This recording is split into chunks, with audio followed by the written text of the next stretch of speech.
Johannes het hierdie openbaring van Christus af ontvang terwyl hy dan self uitgeban is na die eiland Patmos vir sy getuienis en terwille van die standpunt wat hy ingeneem het vir Christus. En daarom dat hy uitgeban is na die eiland Patmos wat hy dan daar ook gewerk het. En dis tydens die tyd wat hy daar op Patmos spandeer dat hy hierdie openbaring ontvang het wat Christus aan hom openbaar het om ook neer te pen en aanvanklik vir die 7 gemeentes, 7 fisiese gemeentes wat ons dan ook briewe voorsien daarso, maar dan ook vir die hele kerk. Want openbaring is vir die hele kerk era vandat Christus opgevaar het na die hemel totdat hy terugkom. Die hele kerk era. Die openbaring is van toepassing vir die hele kerk. So dis vir ons, vir u en my vandag ook. Ons sien duidelik dat dit Christus is wat God is wat die woord, wat die boodskap, die openbaring aan Johannes gegee het, want in die eerste hoofstuk sien ons hierdie beeld van God se heiligheid. Waar Johannes so in die indruk, die besef van God se grootheid en God se heiligheid kom en besef wie God is.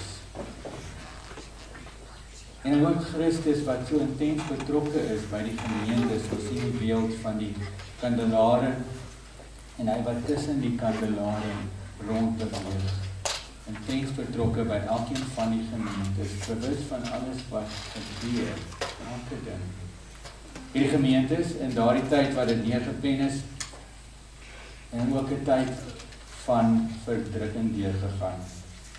In die tyd was keiseraanbidding afgedwing deur die Romeine. Keiser was die een wat aanbid moes word en dan ook verwag van mense om hulle geloof af te sweer eintlik en te sê die keiser is koning, die keiser is God. En dis in hierdie tyd van hierdie intense verdrukking, intense vervolging wat Johannes hierdie woord ontvang en hierdie briewe spesifiek vir elkeen van die gemeentes.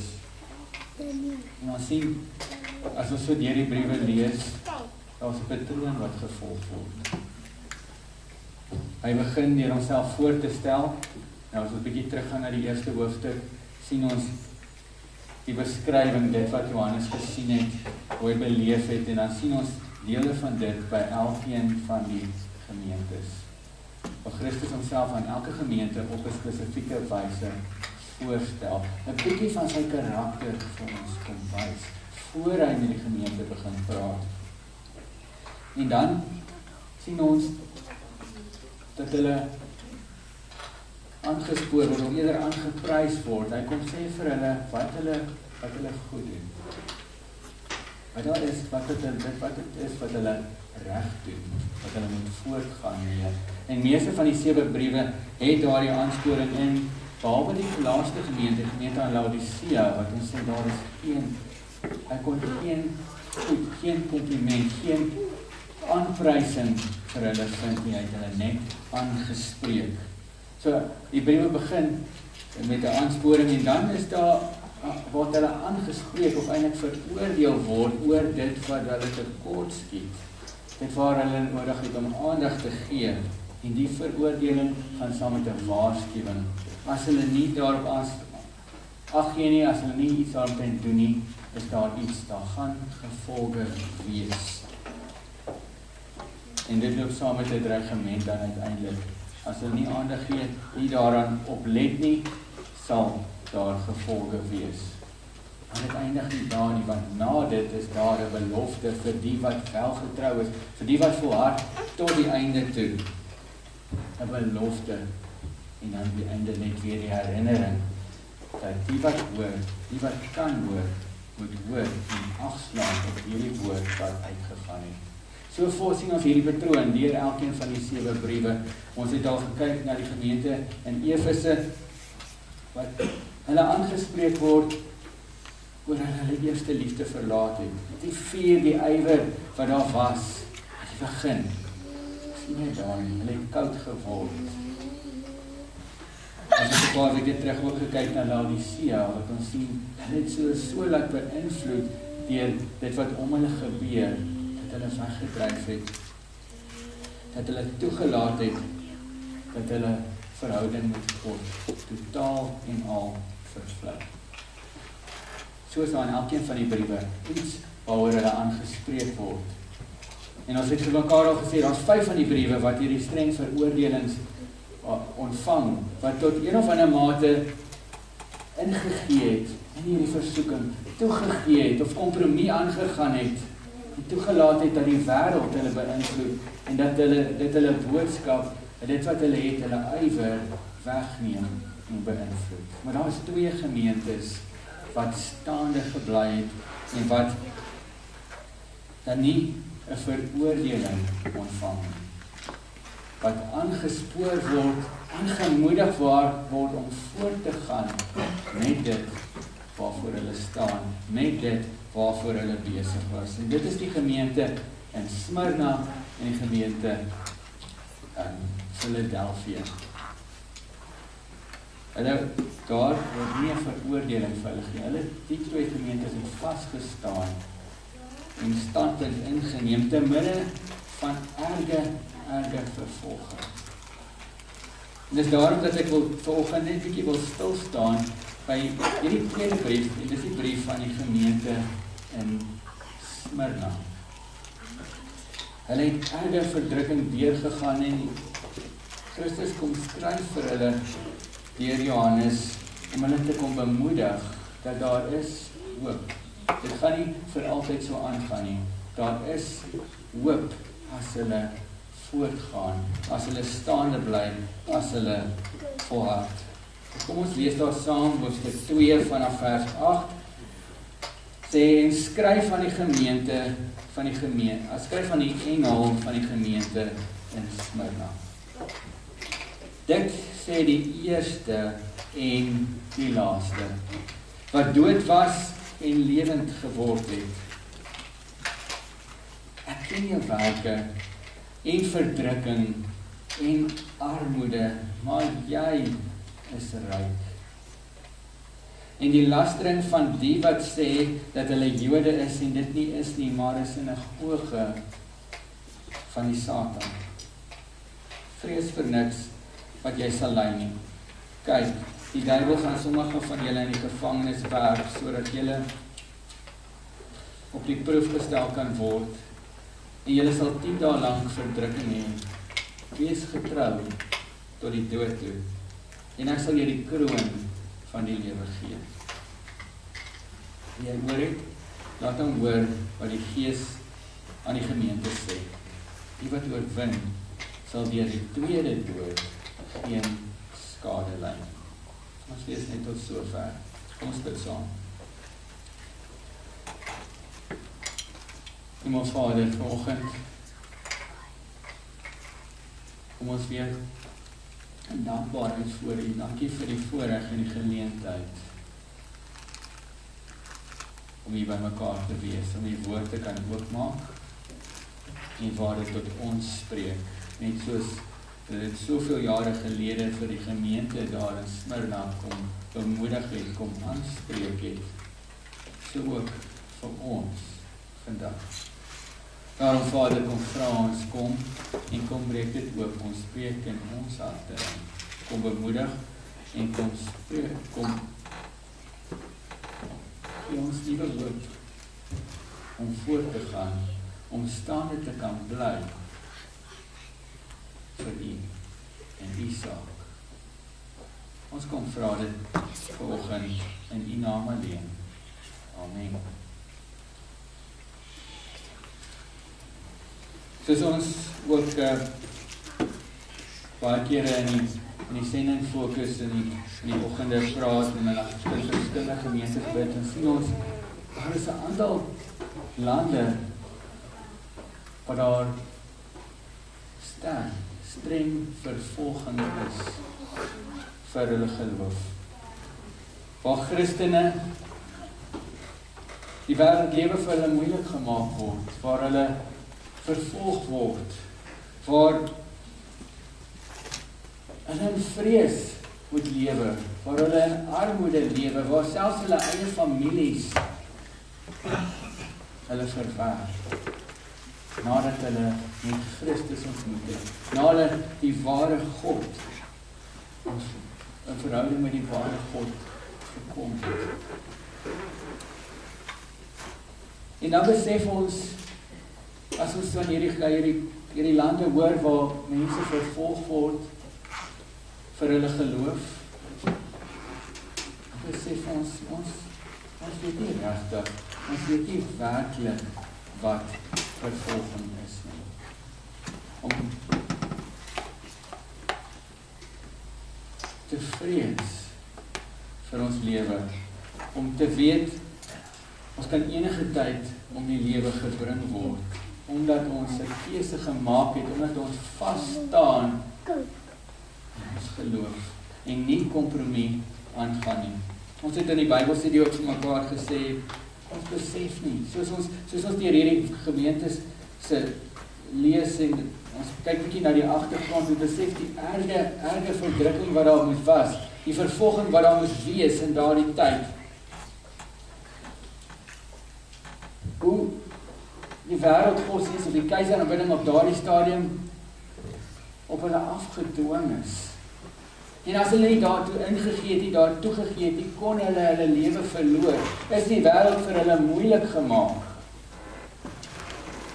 Ons lees van gilde wat daar in verskillende werks of ambagte was wat hulle aan moes behoort en die Christene is amper verhoed om aan hierdie gildes te behoort. So hulle kon nie werklik werk nie.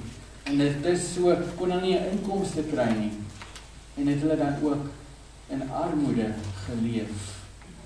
So kan ons na verskillende verhale uit verskillende lande, Christene wat vervolg is. Maar tog sal die Christene in daardie lande vir jou sê, moenie bid dat die vervolging ophou nie. Maar bid eerder dat ons staande bly midde in die vervolging. En dis juist met dit in gedagte wat Christus hierso vir Johannes hierdie briewe gee om die gemeentes te kom bemoedig. En nie vir hulle te sê, dit gaan nou beter word, alles gaan nou reg gaan nie. Hulle kom bemoedig en sê, staan vas. Dit gaan nog moeiliker raak, maar dit gaan nie vir ewig aangaan nie. Daar is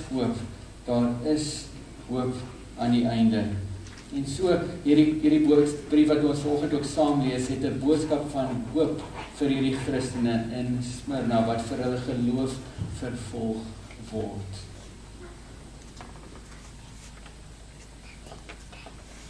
So kom ons kyk 'n bietjie. Wie is hierdie gemeente? Wie is hierdie gemeente in Smyrna? Die gemeente Smyrna, of die dorp Smyrna eerder, sien ons, is so 'n bietjie noord van Efese, so om en by 35 myl, ek is seker hoe ver dit in kilometers is nie. Dit was 'n baie mooi stad, en hulle was ook baie bekende stad gewees. En soos ons mekaar gesê het, hulle was een van die 2 gemeentes wat nie veroordeel is in hierdie briewe nie. Ook wat interessant is om op te merk, die woord Smyrna beteken mirre. Mirre soos die geskenk wat aan Jesus Christus gebring is ook by sy geboorte. Mirre is 'n tipe krui of 'n vruggie wat baie lekker ruik. Dit is klein, bietjie groter as 'n ertjie, maar hierdie mirre bereik eers sy doel wanneer hy pap gedruk word, wanneer hy crush, wanneer hy vernietig word eintlik, dan kom die geur of die reuk van die mirre uit. En dit is gebruik vir parfuum, dit is gebruik om mense te salf, dit is ook gebruik, mirre is gebruik om lyke dan te balsem. Maar interessant, juist dat Smyrna, die naam mirre, dat hulle naam mirre beteken, want soos wat mirre vernietig of vertrap of verdruk word om sy doel te bereik. So het hierdie gemeente erge verdrukking, erge vervolging deurgegaan, en wat dit tot gevolg gehad het, is nie dat hulle ingegee het, nie dat hulle kompromie aangegaan het, en toegelaat het dat die wêreld hulle indring nie, maar eerder, dat dit bekend geword het, dat hulle staande bly vir Christus, vir God, vir dit waaraan hulle glo. Christus skryf vir hierdie gemeente in Smyrna. En met dit in gedagte kom hy, en hy kom bemoedig hulle, sê julle, deur dit wat julle deurgaan, as julle staande bly, kom gee julle eer aan God se naam. Hier die eerste gedeelte, die eerste vers, hy sê, skryf aan die engel van die gemeente in Smyrna. Dit sê die eerste en die laaste, wat dood was en lewend geword het. Soos met die ander gemeentes, kon stel hy gebruik een van die aspekte om sy karakter bekend te stel, wie hy is, en hierso kom stel hy self aan hulle bekend ook as die een wat eerste is, en die een wat laaste is, die een wat van die begin af daar was, die een wat altyd daar is en altyd daar sal wees. Deur die geskiedenis was daar baie valse gode, baie wat die mensdom probeer verwin. Daar is net een ware God, die eerste en die laaste. Voor hom was daar geen naam, sal daar nie meer wees nie. Hy stop nie net daar nie, hy sê, dit sê die eerste en die laaste wat dood was en lewend geword het. So hy kom hak daarbij aan, en hy kom beklemtoon sy oorwinning oor die dood.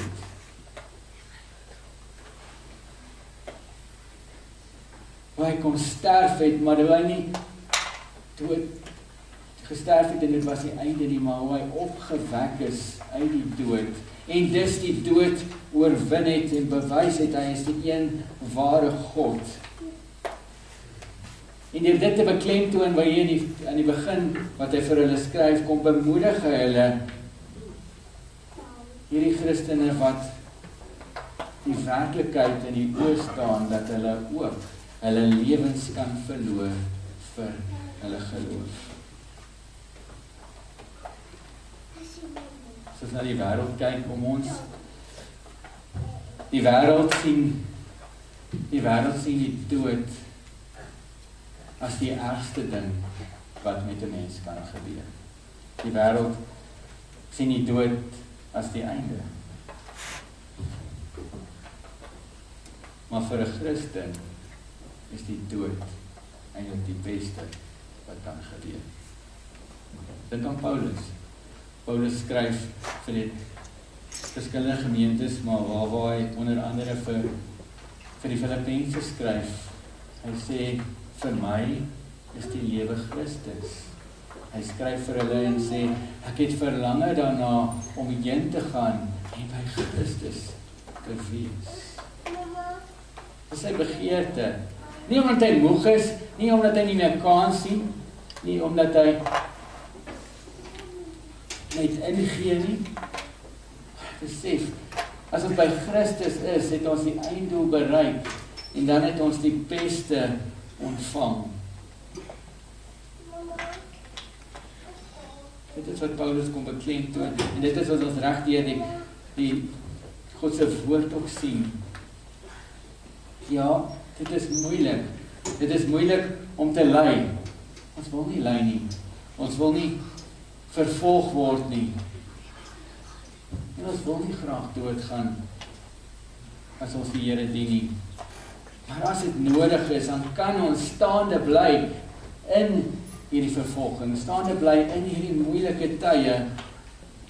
Hoekom? Want ons het hoop, ons het 'n versekering, want ons weet, en ons ken die een wat die dood oorwin het, wat die graf oorwin het. En ons het 'n vooruitsig, 'n hoop op 'n ewigheid saam met hom. So hy kom hier aan die begin van hierdie brief en hy kom bemoedig hulle eerstens, hy sê hy is die een lewende God, die eerste en die laaste, die een wat dood was en weer lewend geword het. Interessant om op te merk. Smyrna, 'n aantal jare voor dit, is die stad ook tot niet gegaan, is die stad vernietig. En vir 'n tydperk van 400 jaar het daar niks gebeur nie. En daarna is die stad weer opgebou. En dit is dan in hierdie nuwe fase van die stad Smyrna, wat hulle nuwe lewe ontvang het, wat hierdie brief geskryf word en hulle dit ontvang. So hulle het ook in gedagte, hulle geskiedenis, hulle was dood, het weer lewend geword. Ja, hulle as 'n stad, hulle as gelowiges, en hulle dien die God wat dood was en lewend geword het. En daarom dat dit vir hulle so kom aanspreek en hulle kom bemoedig ook in hierdie tyd. Hy skryf vir hulle, ek ken jou werke, en jou verdrukking en jou armoede. Maar jy is ryk. En die lastering van die wat sê dat hulle Jode is, en dit nie is nie, maar is 'n sinagoge van Satan. Soos met die ander gemeentes, kom sê hy, ek is intens bewus van julle situasie. Dit is nie vir my nuus dat dit met julle gebeur nie. Julle swaar kry is nie vir my onbekend nie. Ek ken julle werke. Soos wat hy deur die beeld waar hy tussen die lampe rond beweeg en sien wat daar aan die gebeur is. Sê hy vir kom beklemtoon hy, ek ken dit. Ek sien dit wat julle doen. Ek sien dit waarvoor julle staan. Maar ek sien ook hoe swaar julle kry. Hoe julle vervolg word, hoe julle verdruk word en hoe arm julle is. En dit moet verskriklik gewees het as ons lees wat daar, hoe hulle vervolg is, dit wat hulle aangedoen is, en dit wat van hulle verwag is. En ons lees ook ander plekke in die Bybel, hoe Christus self vir ons kon vertel, hoe dit moeilik gaan wees, hoe daar verdrukking gaan kom, hoe daar swaar kry gaan kom. Maar daar is ook die versekering, soos hy homself voorgestel het daar, besef hulle wie is dit wat met hulle praat. Dit is Christus, en Christus self lees ons van, dat hy nie eens 'n plek gehad het om sy kop neer te lê nie. Ook in armoede geleef. Hy is ook vervolg terwyl hy op aarde was. Dit het ook sy lewe gekos.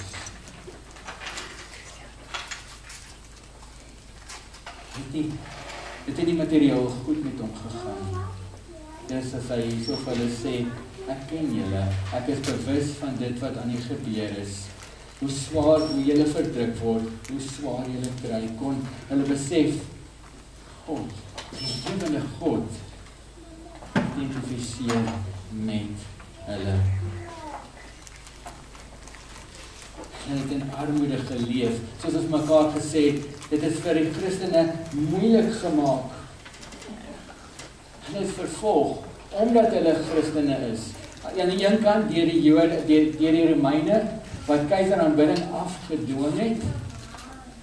Aan die ander kant deur die Jode, wat die Christendom as 'n sekte beskou het.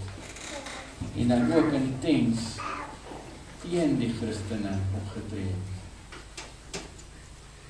Sommige van hulle, nie soveel uit oortuiging nie, maar eerder om krediet of in die goeie boekies van die Romeine te kan kom.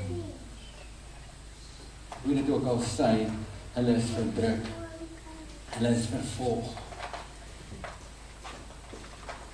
Daarom wat hy sê, julle verdrukking en julle armoede, maar jy is ryk, So alhoewel hulle dit materieel, fisies met hulle sleg gegaan het en moeilik gegaan en sê, onthou, geestelik is julle ryk. Want julle ken die een ware God. So hier, in dieselfde sin wat hy sê, ken julle verdrukking, ken julle armoede, sê, onthou, julle is ryk. En dan gaan hy verder en sê, want ek weet ook van die lastering van hulle wat sê dat hulle Jode is, en dit nie is nie, maar 'n sinagoge van Satan.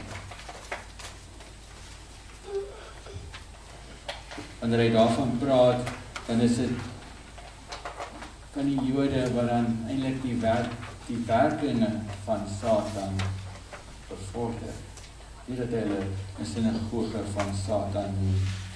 Die vervolging, die verdrukking, gebeur die Jode en dan op die wat hulle vervolg het as instrumente van Satan opgetree. Nie dat hy sê, die wat Jode is, maar nie omdat hulle in die regte sin van die woord Jode is nie, maar eerder dat hulle Satan se dade en sy wil uitvoer.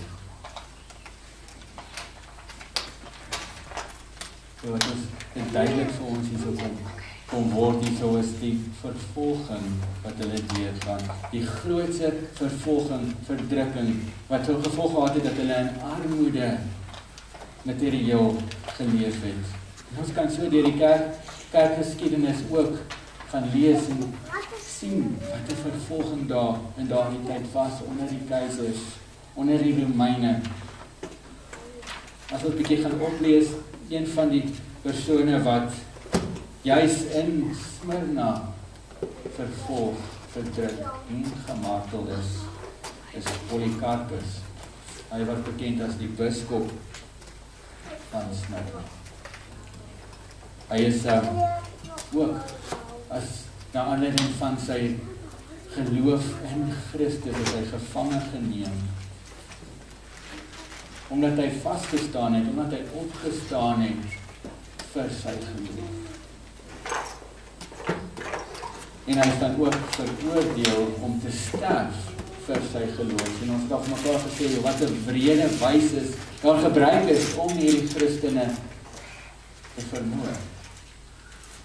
Onder andere om op die brandstapel te sterf. Polycarpus het, toe hy dan gevange geneem is en veroordeel is om dan op die brandstapel te sterf, het hy gevra hier in gebed, om tyd in gebed te kan spandeer, alvorens hy sterf, en dit is soms begin. En hy het intense tyd in gebed voor God spandeer. En dit word vertel dat in daardie tyd wat hy so in gebed voor God was, selfs van die wagte om hom tot bekering gekom het, so onder besef van hulle sonde gekom het en wat hulle mee besig was. Hoe dit ook al sê, hy is veroordeel, tot dood veroordeel, en hy sal op die brandstapel sterf. En die laaste keer het hulle vir hom gesê, sweer vir Christus af, en ons sal jou vrylaat.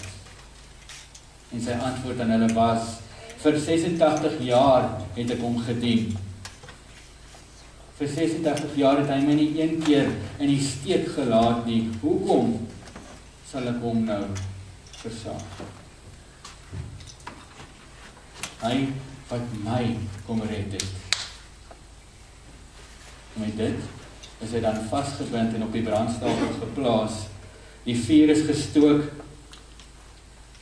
En dit word vertel dat die vlamme sy liggaam omsirkel het, maar nie verbrand het nie. Uiteindelik het hulle toe opdrag gegee dat hy met die swaard deurboor is. En die bloed wat dan gevloei het, was so sterk dat hy die vlamme geblus het en dit weer aangevuur moes word. Hy het toe gesterf. Maar wat 'n getuienis is dit nie, dat selfs daar op die laaste, wat hy hierdie erge vervolging en wat dit om sy lewe gekos het, 'n blywende indruk, 'n getuienis kom laat het. En dis een voorbeeld van vervolging, en die Christene daar in Smyrna was deeglik intens bewus daarvan, van hulle mede-Christene het al gesterf, het al hulle lewens verloor daar, op vredewyse. Maar steeds in die midde van hierdie vervolging, in die midde van hierdie swaar kry, het hulle staande gebly, het hulle steeds as ligte geskyn vir Christus. As hierdie gemeente word hulle dan juist bemoedig deur die feit dat Christus sien hulle, dat hulle staande bly te midde van hierdie vervolging, en daarom dat hulle kom aanspoor en kom bemoedig daardeur. Hulle ontvang wel 'n waarskuwing. En dis nie soos die ander gemeentes 'n waarskuwing omdat hulle in sonde verval het, omdat hulle gekompromeer of toegegee het nie. Maar eerder om hulle voor te berei vir dit wat nog voor lê. Sê dit gaan nog moeiliker raak, dit gaan nog swaarder raak, daar in vers 10. Kom skryf hy sê, vrees vir niks wat jy sal ly nie. Kyk, die duiwel gaan sommige van julle in die gevangenis werp, sodat julle op die proef gestel kan word. En julle sal 10 dae lank verdrukking hê. Wees getrou tot die dood toe, en ek sal julle die kroon van die lewe gee. En dan die belofte daar in die volgende vers, wat sê, wie oor het, laat hom hoor wat die Gees aan die gemeente sê. Die wat oorwin, sal deur die tweede dood geen skade ly nie.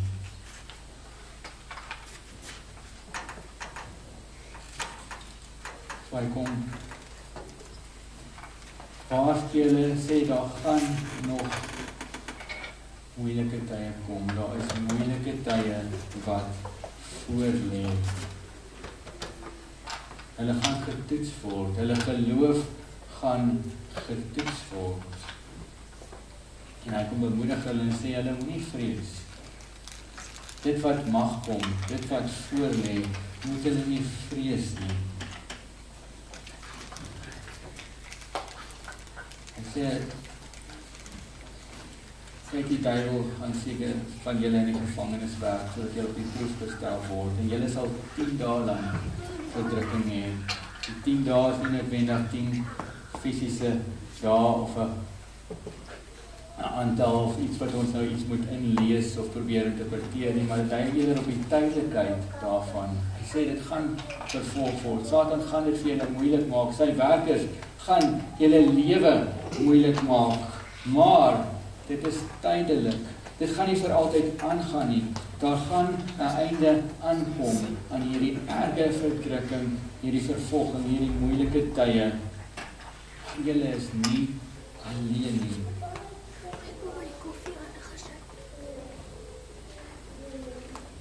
Weerens die aanmoediging, bly getrou. Bly getrou tot die dood toe. En met dit hulle agtergrond in gedagte, dit wat hulle daar beleef het en dit wat hulle al gesien het, hulle mede-Christene deurgaan, het hulle die impak, die volle gewig van dit besef. Steeds het hulle staande gebly. Sy bly getrou, getrou al kos dit julle lewe. Hoe kon hulle dit doen? Want soos Paulus kon hulle ook sê, vir my is die lewe Christus en die sterwe wins. En die dood is nie die ergste ding wat kan gebeur nie. Want ons hoef nie die tweede dood, die hel, te vrees nie. En as ons staande bly, as ons oorwin, dan ons die hoop op 'n ewigheid saam met God. Die opdragte is hierso sê, bly getrou, getrou tot die dood toe, en ek sal jou die kroon van die lewe gee.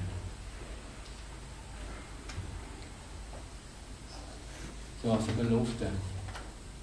Sê as hulle getrou bly, sal hulle die kroon van die lewe ontvang.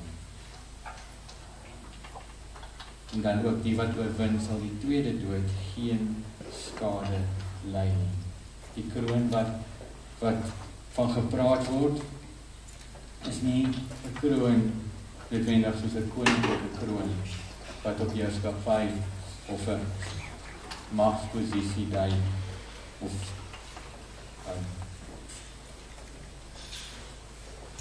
vir hulle 'n beeld gee dat daarna hulle opgesien moet word nie, maar die kroon is eerder soos wat die oorwinnaarskroon of 'n krans wat vir die atlete, soos hulle 'n wedstryd voltooi het hulle 'n krans ontvang wat op hulle hoof geplaas is, op bewys hulle het oorwin, hulle het die einddoel bereik.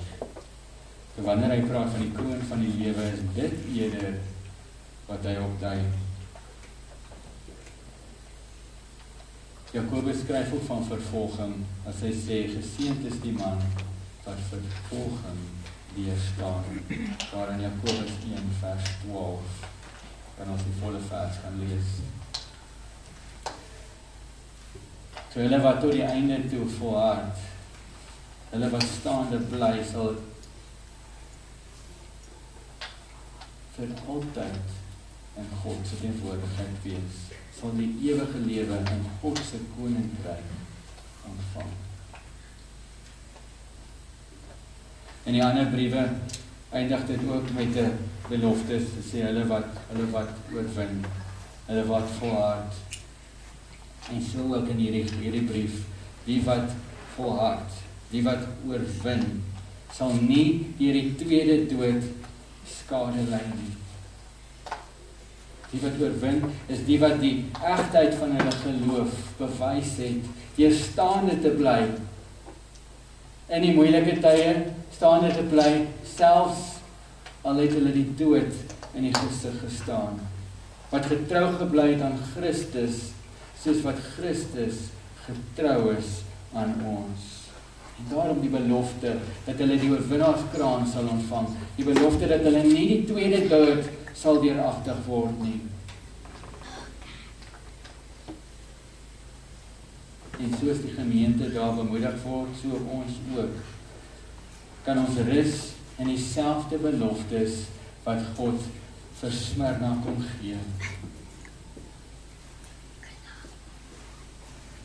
Ons beleef dalk nie vervolging tot dieselfde uiterstes wat die gemeentes daar dit beleef nie. Ons beleef dalk nie vervolging soos wat lande wat ons van hoor dit beleef nie. Dit besef nie, dit beteken nie ons is vrygespreek. Dit gaan nie gebeur nie. Dit beteken nie alles gaan goed gaan met ons nie. Dit beteken nie ons gaan nooit moeilike tye hê of gaan nooit ter wille van dit wat ons in glo op neergesien word nie. Ek dink ons kan almal dink aan tye wat selfs in ons samelewing, in ons omstandighede, wat jy baie keer 2 keer dink voor jy vir iemand sê, jy is 'n Christen. Maar daar tog gevolge is, tog dinge is wat kan gebeur as ander besef, jy is 'n Christen. Hoe dit ook al sê, dan kom tye wat ons nodig het om te besluit. Gaan ons standpunt inneem en opstaan vir Christus, staande bly, is dalk nie die selfde vlak van vervolging as wat ons broers en susters in die vervolgde lande of die gemeentes hier in Openbaring deurgaan nie. Steeds kom daar tye wat ons nodig het om staande te bly. Al is dit vir ons moeilik 'n keuse te maak. Om wanneer die wêreld 'n opinie huldig, standpunt in te neem en sê ons stem nie saam nie. Want dit is nie tot God se eer. So het ons dan nodig om te besluit. Staan ons vir Christus? Of gaan ons met die wêreld gaan? Gaan ons om afsweer? En dit is uiteindelik waarop dit neerkom. As ons nie staande bly nie, is om teen hom te kies. Gaan ons staande bly, al kos dit ons lewe.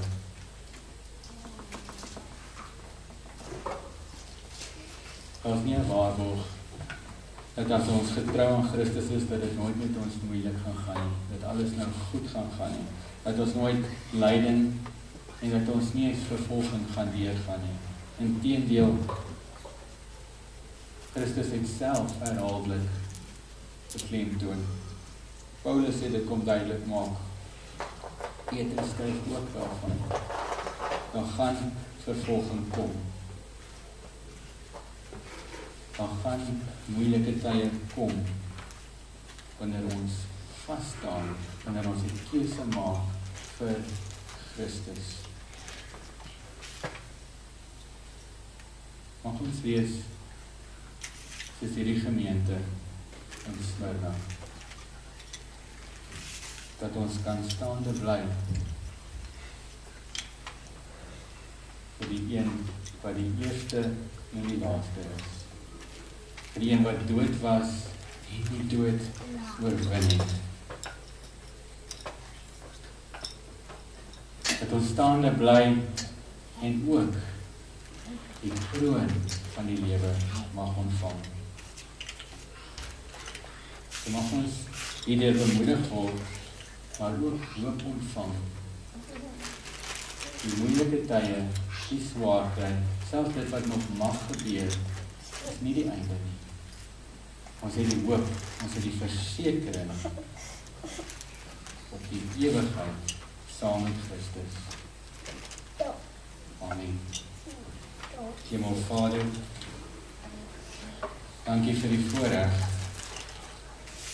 vanmôre om ook so hierdie brief in die gemeente in Smyrna so kon saam lees en dat U ook daardeur tot ons spreek. Here, ons besef, ons ken nog nie vervolging soos wat hulle daar in Smyrna geken het, of soos wat ons medebroers en susters in die vervolgde lande vervolging weergaan nie. Maar steeds kom daar tye wat U van ons vra om op te staan, om staande te bly, om standpunt in te neem. Kost dit ons, al is daar implikasies. Here, dankie vir die bemoediging, soos wat U vir Smyrna kom bemoedig het, dat daar die swaar kry is nie die einde nie, daar is hoop. Daar is hoop by ewigheid saam met U. Dat ons dit besef, dat die swaar kry, of die vervolging, of moeilike keuses wat ons daar nodig het om te maak, is nie die einde nie. Maar dat dit vaar, dat dit verdwyn in vergelyking met wat ons in U het. En ons kom eer U volgende afvoer. Amen.